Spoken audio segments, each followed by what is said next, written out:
मैं खान सर आपको सलाम करूं या नमस्ते करूं, क्योंकि पिछले कई दिनों से ये तमाम चीजें सोशल मीडिया पे इसके इर्द गिर्द गिर रही हैं। पहले इसका जवाब मुझे आप दे दीजिए। सर, ना आप हमें सलाम कीजिए ना हमें नमस्ते कीजिए, आप हमें जय हिंद कहिए। हम इस देश के हैं, देश के लिए बोलते हैं। मेरा मकसद यही है आपसे जानने का कि आपका पूरा नाम क्या है, क्योंकि ये जो विवाद चल रहा है इस विवाद को आप ही खत्म कर सकते हैं। नहीं कि मेरे जिस दिन 10 मिलियन हो जाएंगे हम बता देंगे। हर इंसान की अपनी कुछ ख्वाहिश होती है, लेकिन उससे पहले कोई तांडव कर देगा तो कोई हलक में मुंह डाल के नहीं ना निकलवाएगा। तो और जिनको लगता है कि मेरा नाम खान तो मैं ये समझूं कि ये पॉपुलर होने का एक तरीका भी है कि 10 मिलियंस हो जाएंगे तो खान साहब इस रहस्य से पर्दा उठा देंगे। किस आपके चैनल पे हम बता रहे हैं कि 4 जून को मेरा अमेरिका में, यूएस में भारतीय लोगों के लिए एक लेक्चर होने वाला है, जहां हम बताएंगे कि भारतीय लोग जो अमेरिका में बसे वो किस तरह से इस देश के काम आ सकते हैं। तो वहां से उन लोगों ने कहा कि सर, यूएस एम्बेसी आपका ओरिजिनल नाम मांग रहे हैं। हमने उन्हें अपना ओरिजिनल आधार कार्ड, पैन कार्ड दे दिया।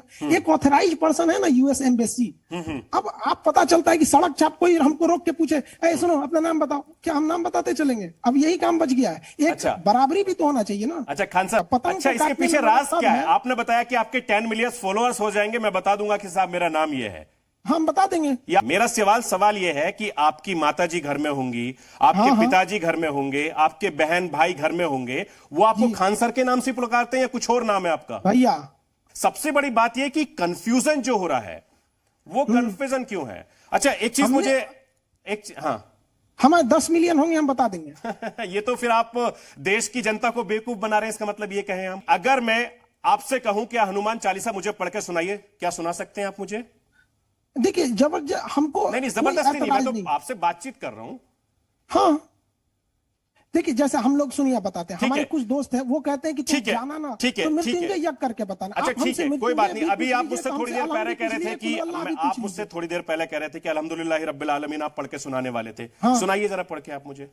अल्हम्दुलिल्लाह बिस्मिल्लाहिर्रहमानिर्रहीम अल्हम्दुलिल्लाहि रब्बिल आलमीन अर्रहमानिर्रहीम मालिक यौमिद्दीन इय्याका नअबुदु व इय्याका नस्तईन इहदिनस सिरातल मुस्तकीम सिरातल लज़ीना अनअमता अलैहिम गैरिल मग़दूबि अलैहिम वलज़ालीन आमीन। अब हम आपको यज्ञ सुने, हिंदू धर्म का भी सुनना चाहते हैं, सुन लीजिए। ओम त्र्यंबकम यजामहि सुगंधिम पुष्टिवर्धनम उर्वारुकमेव ओम त्र्यंबकम यजामहि सुगंधिम पुष्टिवर्धनम उर्वारुकमेव बंधनाम मृत्योर्मोक्ष मातृताम। तो क्या हम देश से निकाल दें? बहुत अच्छी बात है। देखिए ये हमारे भारत की संस्कृति है, और ये आप जिस भी धर्म से ताल्लुक रखते हैं वो इस्लाम धर्म से ताल्लुक रखते हैं, की बात करता है। हमको सर्टिफिकेट देने की जरूरत नहीं है। जो लोग हमसे सर्टिफिकेट मांग रहे हैं, कुछ दिन पहले यही बोलते थे कि हम कागज नहीं दिखाएंगे। खान साहब, मुझे लगातार आप देश की बात करते हैं, बच्चों को अच्छी शिक्षा देते हैं, लेकिन कुछ मुट्ठी भर लोग आपकी खिलाफत क्यों करते हैं?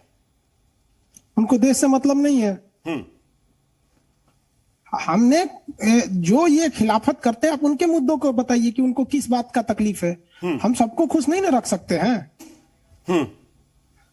हमारे लिए जो देश होगा हम वही करेंगे। अब कोई हमारे मुंह से कोई खास चीज सुनना चाहता है, अब जैसे इजराइल फिलिस्तीन है, अब कोई सोचेगा कि खान सर फिलिस्तीन के लिए बोलेंगे, कोई सोचेगा खान सर इजराइल के लिए बोलेंगे। अब हम तो देश के लिए बोलेंगे। जो देश का स्टैंड था हमने पूरा क्लियर किया। मेन मुद्दा तो ये है कि खान सर ने फिलिस्तीन का साथ क्यों नहीं दिया, वरना विवाद आज का थोड़ी है। हम तो पिछले 4 साल से खान सर ही कहलाते हैं, आज नहीं ये विवाद आ गया। अभी मैं आपका यूट्यूब पे जब आपसे बातचीत कर रहा था, उससे पहले मैं रिसर्च कर रहा था, आपका एक बयान देख रहा था, 18-19 बच्चों वाला भी आपने बयान दिया था, टायर पंचर को लेकर भी बयान दिया था। ऐसे बयान क्यों देते हैं आप? उन लोगों को बोला कि भाई तुम लोग 18-19 बच्चे कर लेते हो, आपको नहीं पता कि इमरान खान की 3-3 पत्नियां हैं। लेकिन खान साहब, क्या वो पत्नियों को अपने किस लिए आरती उतारने के लिए रखे हैं? इसका मतलब खान सर मैं ये समझूं कि कुछ कट्टरपंथी आपके खिलाफ हो गए हैं? सर ये लोग खिलाफ बहुत पहले से थे। बात यहाँ ये नहीं है कि हमारा काम ये है हम देश देखेंगे कि लोगों को खुश करने के। हम इस्लाम की इज्जत करते हैं, लेकिन इस्लाम के नाते अगर कोई ये कहे कि हम हर एक मुसलमान की इज्जत करें तो नहीं होगा। हम अब्दुल कलाम की इज्जत करते हैं, लेकिन ये अगर कोई कहे कि अजमल कसाब का भी करो तो कैसे करेंगे हम? वो कौन लोग हैं जो आपको ट्रोल कर रहे हैं? जिनको लॉकडाउन में खाली बैठे हैं, कोई काम धाम नहीं है। क्या वाकई में कुछ लोग आपको टारगेट करते हैं? सर कुछ नहीं, इन लोगों ने उम्मीद लगा के रखी थी कि हम फिलिस्तीन पर इनका साथ देंगे। हमने देश का साथ दिया और बताया कि देश इजराइल के साथ नहीं है, देश फिलिस्तीन के साथ है। बाकायदा हमने हमारे राजदूत का उसमें वीडियो दिखाया, अटल बिहारी वाजपेयी की कोट किया। हमने बताया कि हमारी कुछ मजबूरियां हैं, इस वजह से हम चाह के भी इजराइल का साथ नहीं दे सकते, फिलिस्तीन का। लेकिन इनका गुस्सा यह है कि हमने फिलिस्तीन को उस तरह से साथ क्यों नहीं दिया जिस तरह से हमें देना चाहिए। यह कहना चाहिए कि इजराइल पे अजाब नाजिल हो गया, यह कहना चाहिए कि इजराइल डरपोक है, यह कहना चाहिए कि इजराइल खत्म हो जाएगा, यह कहना चाहिए कि उसके यहां पे मिसाइलें खत्म हो गई इसलिए सीज फायर हो गया। जिस दिन हमारे दिन में एक रत्ती भर मेरे ख्वाब में भी इस देश के सिवा किसी का ख्याल आए तो आप नबी पाक सल्लल्लाहु अलैहि वसल्लम का वो कोट याद है कि तुम मुसलमानों जिस मुल्क में रहना उस मुल्क से पूरी तरह से वफादार रहना। हम चाहते हैं कि हर देश का तबका, हमारे देश में कोई अब्दुल कलाम बने ना बने लेकिन कोई अजमल कसाब ना बने। बहुत अच्छी बात है और होना भी नहीं चाहिए।